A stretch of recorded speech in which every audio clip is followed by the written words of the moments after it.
The moment my car read my wife's text message out loud, my entire marriage collapsed on the side of the highway. Not because I was snooping, not because I was looking for proof, but because the truth about her affair came from a robotic voice echoing through the speakers while I was driving. And the worst part? For 6 months, she had been telling me about the man she was cheating with. Every single night, she just called him her boss. My wife and I had been married for 5 years, nothing dramatic. Nothing chaotic, just a quiet, comfortable life in the suburbs. We had routines, Friday takeout nights, weekend grocery runs, the kind of marriage that feels stable even when it isn't exciting anymore. Then she transferred to a new corporate branch downtown. At first, she seemed excited. New office, new coworkers, a better position. But about 2 weeks after she started, the complaints began. Every night at dinner, she talked about the same person, her senior manager. Apparently, he was impossible to work with. She said he sent late-night emails, expected unrealistic deadlines, and constantly kept her in the office long after everyone else had gone home. Some nights she would stand in the kitchen pacing while she vented.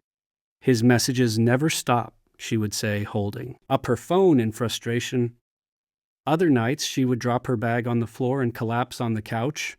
I swear this guy lives to make my life miserable. I felt bad for her. I rubbed her shoulders while she talked. Sometimes I took over cooking dinner so she could relax. Once I even suggested she report him to HR, but she shook her head. No, I'm the newest person on the team. I don't want to cause problems already. And honestly, that sounded reasonable, so I believed her. Why wouldn't I? But over time, a few things started feeling strange. She stayed later and later at the office. Her phone was always buzzing with messages from work. And sometimes when I walked into the room, she would flip the phone screen down on the table. At the time, I told myself it was just stress. Corporate jobs can be brutal. Deadlines. Clients. Late nights, I convinced myself that was all it was. Looking back now, the signs were obvious. But when you trust someone, your brain works overtime trying not to see them. The truth came out on a completely normal Tuesday. My truck was in the repair shop, so that morning my wife ordered an Uber to work and let me borrow her SUV for the day. I spent the afternoon running errands. Nothing unusual. Groceries. Hardware store. Gas station. Then I got on the interstate to head home. I remember I had a podcast playing through the speakers. Everything was normal until the car made a small electronic chime. Her backup phone had connected to the Bluetooth. It was an old phone she kept plugged into the center console for emergencies. Suddenly, the car's voice assistant spoke, "New text message from senior manager." I assumed it was something urgent from work. Maybe she needed me to pass along a message. So without thinking, I pressed the button on the steering wheel to have the car read it. The robotic voice echoed through the car. Thinking about yesterday afternoon at the hotel. You left your scarf in my back seat. I'll bring it to the backyard barbecue on Saturday. Miss you. I felt like all the air had been sucked out of my lungs. My hands started shaking so badly I had to pull the car onto the shoulder of the highway. A hotel? A scarf? A backseat? This wasn't a demanding boss. This was an affair. And suddenly every complaint she'd been making for 6 months made horrible sense. She wasn't venting about a difficult manager. She was building a cover story. Every time she mentioned him, she made him sound miserable. So if I ever saw the name pop up on her phone, I would never question it. I just sat there in the car for several minutes, staring at the dashboard, trying to process the fact that my entire marriage had just been exposed by a machine. I didn't confront her that night. I wanted to understand everything first. The next day, during my lunch break, I did something simple. I looked up her company online. Most corporate websites list their leadership teams, directors, managers, department heads. So I searched through the entire page, and that's when I noticed something strange.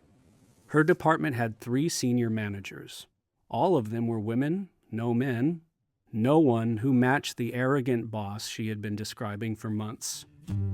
That's when the second half of the text message hit me. I'll bring it to the backyard barbecue on Saturday. We were hosting a cookout that weekend. The guest list was small, just a few close people. My parents couldn't make it, her parents were out of town, so it was only going to be her best friend and her best friend's husband, and suddenly something clicked. That guy drove a sedan with a large back seat. He always volunteered to help carry things inside when they visited, and sometimes I had noticed him and my wife sharing small jokes I wasn't part of. At the time, I thought nothing of it. Now, it all made sense. Saturday arrived. The backyard smelled like grilled burgers and charcoal. Music was playing softly from a speaker on the patio. My wife was acting like the perfect host, laughing, pouring drinks, chatting with her best friend, and her best friend's husband was standing near the cooler, grabbing beers. I walked over to him slowly. Then I reached into my jacket pocket. Earlier that morning, I had quietly checked his car while he was inside helping set up, and underneath the passenger seat, I found the scarf, the exact floral scarf my wife had been wearing earlier that week. I walked into the middle of the patio, turned the music off. Everyone looked at me. Then I dropped the scarf directly into my wife's lap and said one sentence. "Your senior manager brought your scarf back." The entire backyard went quiet. Her best friend's face slowly lost all color. The husband stared at the ground, and my wife looked like the world had just collapsed around her. I didn't yell. I didn't argue. I just looked at her. "I'll have my bags packed tonight," I said. Then I walked back inside the house. The divorce was finalized 6 months later. Her best friend divorced her husband too. My ex-wife tried to tell me it was a mistake, a lapse in judgment. But here's the thing about mistakes. Mistakes happen once. They don't involve inventing an entire fake coworker and repeating the lie every night for half a year. And that's when I realized something important.